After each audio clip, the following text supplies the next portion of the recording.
नारायण भगवान की जय, बोले राम साहब पीर की।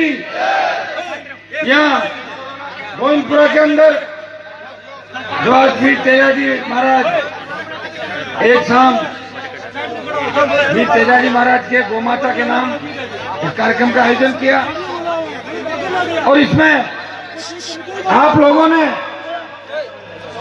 लोगों ने मुझे आमंत्रित किया और बहुत जिद करी कि हनुमान जी आपको आना है। और आपकी जिद के आगे मैं आपके बीच उपस्थित हुआ। जब विधानसभा के चुनाव थे 2018 के अंदर, तभी तहसील विधानसभा क्षेत्र के अंदर जबरदस्त जन समर्थन 36 कौम के मेरे भाइयों ने, नौजवानों ने दिया था। और भीलवाड़ा अजमेर इस इलाके से, चाहे मैं विश्वविद्यालय के अंदर राजनीति करता था या पिछले 15-20 साल से सड़क से लेकर विधानसभा तक का जो मेरा सफर है, चाहे लोकसभा तक का सफर है, हमेशा भीलवाड़ा अजमेर और मेवाड़ के किसान के किसानों ने मेरा साथ दिया। और मैं आपको विश्वास दिलाता हूं, जिस तरह वीर तेजाजी महाराज ने सच्चाई के खातिर अपने वचन निभाते हुए गौ माता की रक्षा के लिए अपने प्राण न्यौछावर कर दिए, उसी तरह हनुमान बेनीवाल इस राजस्थान के जवान और किसानों को उसका हक और अधिकार दिलाने के लिए वचनबद्ध है। और मैं विश्वास दिलाता हूं कि 2023 के अंदर ऐसा परिवर्तन राजस्थान के अंदर होगा जैसा लोगों ने सोचा भी नहीं होगा। भाइयों, ये कोई राजनीतिक मंच नहीं है, लेकिन वीर तेजाजी महाराज के कार्यक्रम के अंदर मैं आऊं और अगर राजनीति की छोटी मोटी बात नहीं करूं तो फिर आपको भी मजा नहीं आएगा। 400 किलोमीटर दूर से हनुमान जी आए हैं, वैसे करेंगे। जैसे अभी पंचायत राज के जो चुनाव थे, जोधपुर, जयपुर, भरतपुर, दौसा, इन इलाकों में चुनाव थे। 2-3 जिलों के अंदर तो मैं जा पाया, हर जगह नहीं जा पाया, लेकिन जितना जोश मारवाड़ के अंदर है, मुझे लग रहा है कि भीलवाड़ा, मेवाड़, अजमेर में भी जोश के अंदर कोई कमी नहीं। और ये मैंने जोश 2018 के अंदर देखा था जब मैं एक मीटिंग करने आज सिंध के अंदर आया था सवाई भोज महाराज के मंदिर में, और आपने 40 से 45 हजार वोट राष्ट्रीय लोकतांत्रिक पार्टी की बोतल के चिन्ह पर डाल दिए थे। और इसी तरह कपासन के अंदर भी एक मीटिंग मैंने करी थी। हेलीकॉप्टर उस समय की सरकार ने मेरा उतरने नहीं दिया, ऊपर से गया था कपासन के, दूसरे दिन में लेकर आया। फिर भी आपने 30 से 35 हजार वोट हनुमान बेनीवाल पे भरोसा करके कपासन के अंदर भी डाले थे। मैं आपको भी नया नहीं हूं और भाइयों विश्वास दिलाता हूं कि मैं सत्ता प्राप्ति के लिए लड़ाई नहीं लड़ रहा हूं। मैंने हुंकार भरी थी, हमारे जैसे जबर सिंह जी बीजेपी से विधायक हैं, एक जमाने के अंदर मैं भी इसी पार्टी से विधायक हुआ करता था। आंतरिक लोकतंत्र को लेके मेरा पार्टी में झगड़ा हुआ, मैं लड़ा, संघर्ष किया, विधायक बना। और विधायक निर्दलीय बनने के बाद 13 में मैंने ये जब राजस्थान के जवान किसान की दुख और तकलीफ देखी, जिस समाज से मैं आता हूं, जिस समाज से हमारे किसान के दूसरे जो किसानों के बेटे गुजर, यादव, मीणा, दूसरे समाजों के जो बच्चे हैं, चाहे शेड्यूल कास्ट के हमारे भाई हैं, नरेगा में मजदूरी करके अपने बच्चों को पढ़ाते लिखाते हैं, बच्चों का पेट भी पालते हैं और उन्हें अच्छी शिक्षा देने का प्रयास करते हैं। लेकिन पानी, बिजली, सड़क, स्कूल से आज भी गरीब किसान और अंतिम छोर पे बैठा व्यक्ति तकलीफ के अंदर है। उनको न तो कोई सड़क है, न स्कूल है, न पानी है, न बिजली है। भाइयों, जब आपकी दुख और तकलीफ देखी, जब मैंने देखा कि आजादी के 70 साल बाद किसान कर्जे के बोझ के तले आत्महत्या कर रहा है, किसान का बेटा बेरोजगार से तंग आके फांसी के फंदे को चूम रहा है, यह अपराध की दुनिया के अंदर जा रहा है। इसलिए हनुमान बेनीवाल ने कहा, हुंकार भर के इस राजस्थान को बदलूंगा, मेरे भाइयों को उनका अधिकार दिलाऊंगा। नागौर की धरती से बाड़मेर, बीकानेर, सीकर होता हुआ जयपुर पहुंचा, नई पार्टी का गठन किया। और ये राजस्थान के अंदर तेजाजी की कृपा से पहला व्यक्ति हूं जिसने पार्टी भी बनाई, 57 उम्मीदवार लड़ाए, 3 जगह जीत हासिल की, 2 शेड्यूल कास्ट के मेरे भाई बहनों को विधानसभा के अंदर ले गया। और उसके बाद जब लोकसभा के चुनाव थे, लोकसभा चुनाव के अंदर जब मुझे लगा कि मुझे क्या करना चाहिए, तब राजस्थान के अंदर आवाज आई कि हनुमान जी आप मोदी जी से गठबंधन करो। राष्ट्रहित के अंदर मैंने किया मोदी जी गठबंधन और 25 की 25 सीट राजस्थान के अंदर भाजपा एनडीए गठबंधन को मिली और मुख्यमंत्री के बेटे को उसके गृह जिले जोधपुर के अंदर जाके पटकनी दिलाई। ये राजस्थान के नौजवानों किसानों की कदम। भाइयों, जब अभी किसानों का आंदोलन चला तब मैं किसान का बेटा हूं, मैं भी चाहता तो शपथ ले रहा था दिल्ली के अंदर, मुझे कोई मना नहीं कर रहा था। मैंने जब देश के किसानों ने कहा, किसान संगठनों ने कहा कि हनुमान जी शाहजहांपुर का बॉर्डर अगर जाम हो जाए तो तीनों कृषि बिल वापस लिए जा सकते हैं। मैंने कहा बॉर्डर तो मैं जाम कर दूंगा और मुझे क्या करना है? तो बोले अगर एनडीए छोड़ दो तो और ही बढ़िया। मैंने भाइयों 60-70 लोगों के साथ पहले मैं एक बार गया, जाम किया और दोबारा 60-70 से ज्यादा जवान किसान शाहजहांपुर बॉर्डर पहुंचे। सारी पैरामिलिट्री फोर्सेज आ गई, बॉर्डर को जाम किया किसानों के लिए। एनडीए छोड़ के सड़क पर अगर देश का कोई सांसद बैठा था तो नागौर का सांसद हनुमान बेनीवाल अपने किसान भाइयों को उनका हक और अधिकार दिलाने के सड़क पर बैठा। देश की सबसे बड़ी पंचायत के अंदर अगर किसान हितों की पैरवी करता हुआ आपको कोई नजर आता है तो एक ही व्यक्ति है। तो ये नहीं कहता कि मैं भीलवाड़ा का सांसद हूं, मैं दूसरे सांसदों की तरह नींद भी नहीं लेता लोकसभा के अंदर। मैं लड़ाई लड़ता हूं भीलवाड़ा के अंदर जो उद्योग लगे हुए, कंपनियां लगी हुई है, जो आपके भीलवाड़ा से बाहर की कंपनियां, उद्योग, चाहे सीमेंट की कंपनियां हो, चाहे आपकी दूसरी जिंदल वाला हो, चाहे आपका आगूचा, हिंदुस्तान जिंक, जितनी भी है। मैं लोकसभा के अंदर हमेशा एक बात कहता हूं कि जमीन किसान की जाती है। आज जहां गडकरी जी फाइटर उड़ा रहे थे, राजनाथ सिंह जी बैठे थे, वो जमीन किसकी थी? वो जमीन किसान की थी। लेकिन भारतमाला जो सड़कें बनी है उसमें राजस्थान की सरकार और दिल्ली की सरकार ने मुआवजा ज्यादा नहीं दिया, 1.5 से 2 लाख रुपए बीघा, और पंजाब में 7 से लेकर 14 लाख रुपए तक मुआवजा मिला है।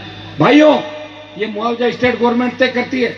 ये मैंने मंत्री से बात भी करी थी कि भाई आप लोग तय करो। स्टेट और दिल्ली की लड़ाई के अंदर किसान बर्बाद हो जाएगा। कभी तो एक्सप्रेस वे निकालते हो, कभी रेल की बड़ी लाइन है, कभी सीमेंट कंपनियां, तो कभी कोई माइंस आ जाती है, कभी उद्योग आ जाता है, तो हमारे बच्चे क्या करेंगे? उपजाऊ जमीन तो सारी आप ले लोगे।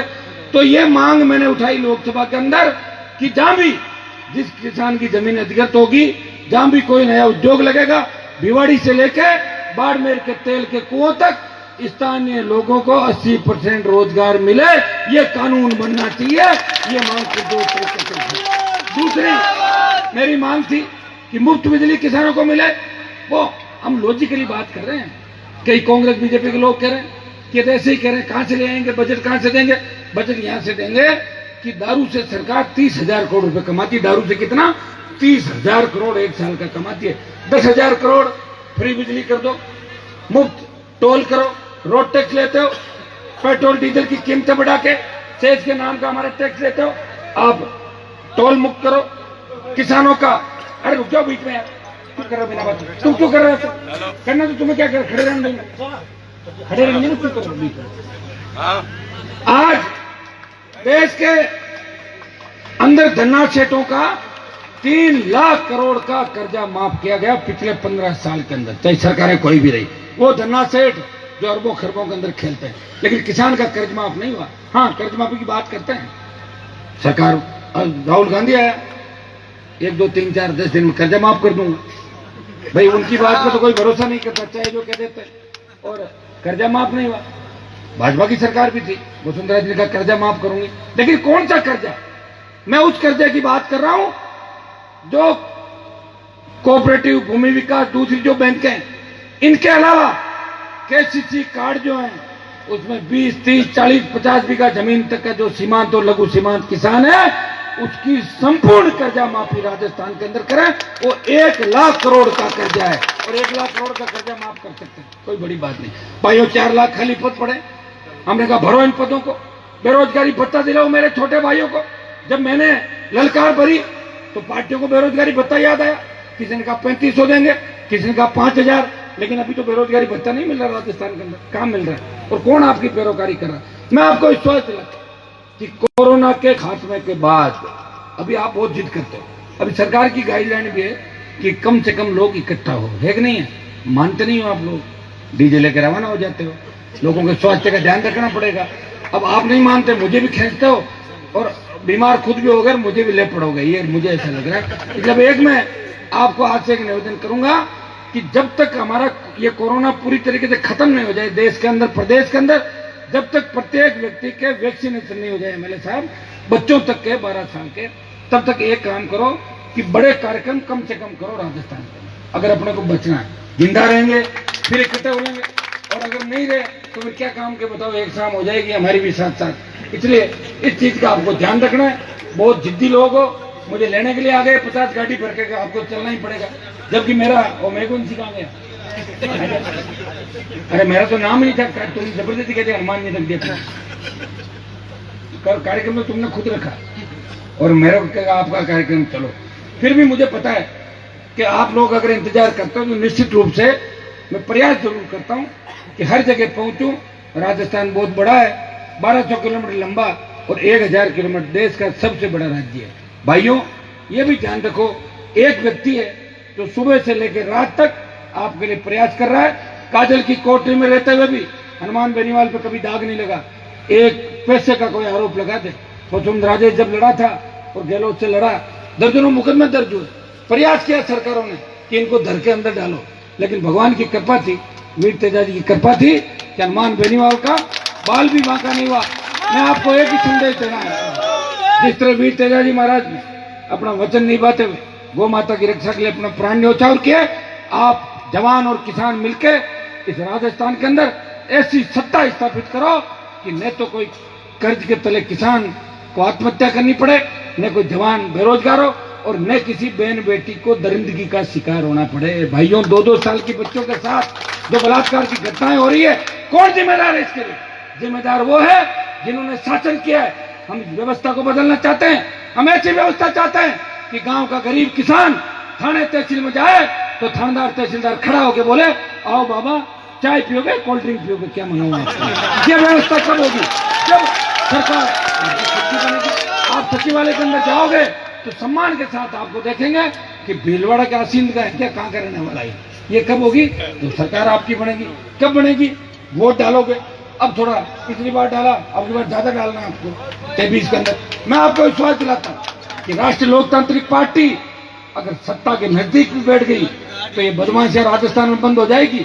जो राजस्थान आज महिला अपराध के अंदर 1 नंबर पर चला गया, हमारी बहन बेटियां सुरक्षित नहीं है। मजाल है कि बहन बेटियों के सामने कोई देख ले। भाइयों ऐसी व्यवस्था के लिए आपको संघर्ष करना होगा, लड़ना होगा, और जोश के साथ साथ होश भी रखना होगा। राजस्थान जातियों के अंदर बंटा हुआ, मेरी बोतल और मैं तो लोगों को पसंद आता हूँ, कई लोग कहते हैं यार लेकिन जाति हनुमान जी की जाट है। अरे मेरे भाइयों लड़ तो रहा हूँ राजस्थान में, कोई लड़ने वाला नाम तो बताओ दूसरा। मैं तो तैयार हूँ, मेरी माला उसके गले में पहना दो। मैंने तो ये प्रयास किया था कि सचिन पायलट मुख्यमंत्री बन राजस्थान, किया था कि नहीं किया था? 2 बार किया था, नहीं बना। नहीं बना तो मेरे हाथ में थोड़ा ही बनाना, अब हाथ में होता तो और कर देता मैं कुछ। प्रयास मैंने किया, मैंने कहा भाई हम नहीं तो ये सही। ये भी हमारे तेजाजी की जय बोलते हैं, जाट गुजरों में कोई अंतर नहीं राजस्थान के अंदर। ये बात कहकर 2 बार समर्थन दिया, प्रयास किया। एक व्यक्ति हूं, 70 साल में पहली बार एक व्यक्ति ने प्रयास किया कि पार्टी भी बनाऊंगा। फिर लोगों ने कहा कि पार्टी तो बना ली, कितने दिन चलाएंगे? चल गई ना, एमपी बन गया, मान्यता मिल गई। जो बोतल का चुनाव चिन्ह था पहले छीन लिया मेरे से। टायर पे दिल्ली गया मैं, बीजेपी के 24 एमपी साथ थे, टायर का चिन्ह था। पंचायत चुनाव लड़ाए, पालिका का चुनाव लड़ाए, 5 प्रधान बने, एक नगर पालिका का चेयरमैन बना, और जिला परिषदों के पंचायत समितियों के सैकड़ों सदस्य राजस्थान के अंदर चुन के गांव ढाणी ढाणी के अंदर राष्ट्रीय लोकतांत्रिक पार्टी का झंडा लेके खड़े रहे। मैं आपको विश्वास दिलाता हूं कि हनुमान बेनीवाल धोखा नहीं देगा, आपको सत्ता के अंदर आने का मौका देगा, और ऐसी व्यवस्था बदलेगा राजस्थान के अंदर जो व्यवस्था का इंतजार पूरा देश कर रहा है। आज 25 से 26 राज्यों के अंदर तीसरी ताकत है क्षेत्रीय पार्टियां, लेकिन दुर्भाग्य कि राजस्थान के अंदर क्षेत्रीय पार्टी नहीं। इसलिए लोग मजाक उड़ाते हैं दूसरी पार्टियों के, लोग क्या कर लेंगे, 3, 4, 5, 7 आ जाएंगे, 10 आ जाएंगे। भाइयों मैं आपको विश्वास दिलाता हूं कि मारवाड़ की 45 सीट जो है, जिसमें आप शामिल नहीं हो, मारवाड़ के अंदर नागौर से लेकर बाड़मेर तक के जिले, उन 45 में से 35 सीट पे राष्ट्रीय लोकतांत्रिक पार्टी 1 नंबर और 2 नंबर पर रहेगी। एक पार्टी को थट जाना पड़ेगा कोई। अब आप लोग अजमेर, भीलवाड़ा, चित्तौड़ के अंदर, टोंक के अंदर मजबूत मदद कर दोगे। शेखावाटी भी तैयार है, बीकानेर का पूरा संभाग तैयार है, अलवर भरतपुर से लेके दौसा धौलपुर तक के लोग तैयार है। उठो, अपनी ताकत को पहचानो, इस व्यवस्था को बदल दो। भाइयों, जिस तरह भगत सिंह ने आजादी के आंदोलन के अंदर अपने प्राण न्यौछावर करके भारत माता को गुलामी की बेड़ियों से मुक्त कराया था, नौजवानों, हर क्रांति का नायक नौजवान था। उठो, अपने भाई का साथ दो, उस व्यवस्था को उखाड़ के फेंक दो, भगत सिंह की भूमिका के अंदर चलो और राजस्थान के अंदर राष्ट्रीय लोकतांत्रिक पार्टी की सत्ता स्थापित कर दो। अपने आप सारा काम ठीक हो जाएगा। आप आराम से पढ़ाई करना, नौकरियां करना और मौज करना, किसानों का राज आ जाएगा। न तो बिजली के थाने होंगे और न कोई अपराध होगा। ये बिजली के थाने तो मुझे लग रहा है जब अपनी हुंकार वापस चालू होगी तो अपना आप ही खत्म हो जाएंगे। उससे पहले सरकारों में इतना दम नहीं। जब लड़ना होगा, समझना होगा, सही दिशा के अंदर चलना होगा। भाई गजेंद्र अजमेरा जी की नाइट है ना आज आपके नाम की, तो गजेंद्र जी बड़े हिम्मत वाले आदमी, भाई वहां जब भी बुलाते हो दूर दराज से आते हैं। और आप सबके फेवरेट भी हैं नौजवानों के, क्योंकि अपने गाने भी अच्छे बनाते हैं। एमएलए साहब को धन्यवाद दूंगा कि एमएलए साहब का मेहमान है, आज हमारी अध्यक्षता एमएलए साहब कर रहे हैं। और हमारे भाई हैं विधानसभा के अंदर, 4 महीना हमें साथ बैठने का मौका भी मिला था। मेरा छोटा भाई इनके साथ बैठता है, सबसे मिलनसार, सबको साथ लेकर चलने वाला है प्रधान जी और इनकी सारी टीम। और विशेषकर जो मध्य प्रदेश और महाराष्ट्र से ध्वज लेके वीर तेजाजी महाराज खन्नाल जा रहे हैं, मुझे इस बात की भी खुशी है। और मेरे आने का एक बड़ा कारण यह भी है कि मध्य प्रदेश के, महाराष्ट्र के जो लोग ध्वज लेके आ रहे हैं, मैं एमपी के अंदर, गोरा जी बैठे हैं, मैं एमपी के अंदर 2-3 कार्यक्रमों में नहीं जा पाया था, तो मैंने कहा मैं आधा एमपी में जाता हूँ, आधी दूर आ गया, आधा एमपी में जाके मध्य प्रदेश के मेरे भाइयों का स्वागत करता हूँ। और अगली बार 2-4-6 महीने बाद ये कार्यक्रम रखेंगे गोरा जी, तब मध्य प्रदेश के अंदर भी जाना है। इनको बड़ी मेरे से शिकायत है कि हनुमान जी हमारे आए नहीं। देखो मैं आज आपके लिए आया हूँ, भीलवाड़ा के साथ साथ मध्य प्रदेश, महाराष्ट्र और दूसरे राजस्थान के जो तेजा भक्तियां बैठे हैं, सबको एक संदेश देने के लिए आपका भाई आपके बीच आया। या माताएं बहनें भी हजारों की तादाद के अंदर बैठी। भाइयों, मेरे कार्यक्रम सुबह 4-4 बजे तक चलते हैं। मुझे लगता है छोटे भाई भगत सिंह की भूमिका के अंदर चलेंगे और हमारी माताएं बहनें झांसी की रानी लक्ष्मीबाई बनकर इस भ्रष्टाचार का खात्मा कर देगी और नया सवेरा राजस्थान के अंदर लेकर आएगी। बहुत बहुत आयोजकों को, सबको आपको धन्यवाद। इसी तरह सब मिलजुल कर रहें, संगठित रहें और आगे बढ़े। धन्यवाद। जय हिंद।